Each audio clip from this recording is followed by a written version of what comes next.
Direct selling లో no అనేది మీ success కి మొదటి స్టెప్ లాంటిది. చాలా మంది కొత్తగా బిజినెస్ మొదలు పెట్టిన వాళ్ళు ఎవరైనా నో చెప్పినా ఈ బిజినెస్ అవ్వదు అని అన్నా కూడా నిరాశపడి బిజినెస్ వదిలేస్తా ఉంటారు. కానీ మీకు తెలియని విషయం ఏంటంటే సక్సెస్ అయిన లీడర్స్ అందరూ కూడా కొన్ని వందల మంది దగ్గర, వేల మంది దగ్గర నో విన్న వాళ్లే, నో చెప్పించుకున్న వాళ్లే. రిజెక్షన్ ని ఎలా హ్యాండిల్ చేయాలో కొన్ని పద్ధతుల ద్వారా ఈ వీడియోలో మీకు తెలియజేస్తాను. వీడియోని చివరి వరకు చూడండి, ఇది మీకు ఖచ్చితంగా హెల్ప్ఫుల్ అవుతుందని చెప్పేసి నేను అనుకుంటున్నా. మొదటి ఫార్ములా ఏంటంటే SW ఫార్ములాని మీరు గుర్తుపెట్టుకోండి. ఎవరైనా మిమ్మల్ని నిరాకరించినప్పుడు, మీన్స్ రిజెక్షన్ ఇచ్చినప్పుడు లేదా మీకు అబ్జెక్షన్ చెప్పినప్పుడు మీరు ఈ సూత్రాన్ని మనసులో అనుకోండి. ఏంటి ఆ సూత్రం, ఏంటి ఆ ఫార్ములా చెప్పాను?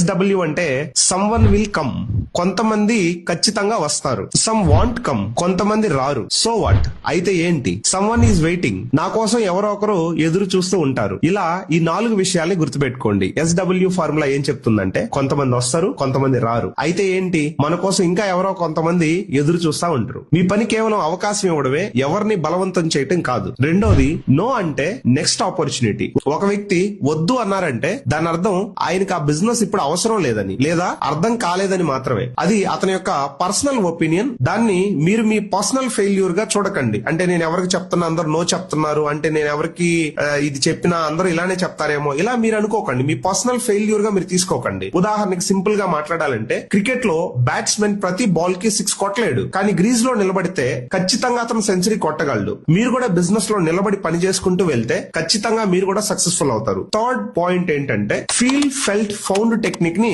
యూజ్ చేయండి. ఎవరైనా నా వల్ల కాదు లేదా ఇది వర్కౌట్ అవ్వదు అన్నప్పుడు వారితో వాదించకండి. మీరు ఈ పద్ధతిని ఫాలో చేయండి. వాళ్ళతో ఇలా మాట్లాడండి. ఫస్ట్ ఫీల్, నువ్వు చెప్పేది నాకు అర్థమైంది, నువ్వు ఎలా ఫీల్ అవుతున్నావో నాకు తెలుసు. రెండోది ఫెల్ట్, మొదట్లో నేను కూడా అలాగే ఫీల్ అయ్యాను, I felt the same. Found, కానీ నేను ట్రైనింగ్స్ కి వెళ్లి ప్రొడక్ట్ వాడిన తర్వాత నాకు అర్థమైంది ఇది కేవలం వస్తువులను అమ్మడం కాదు, లైఫ్ చేంజ్ చేసుకునే ఆపర్చునిటీ అని ఆ తర్వాత నాకు అర్థమైంది అనేది వాళ్ళతో నువ్వు డిస్కస్ చేయాలి. 4, డోంట్ బర్న్ బ్రిడ్జెస్.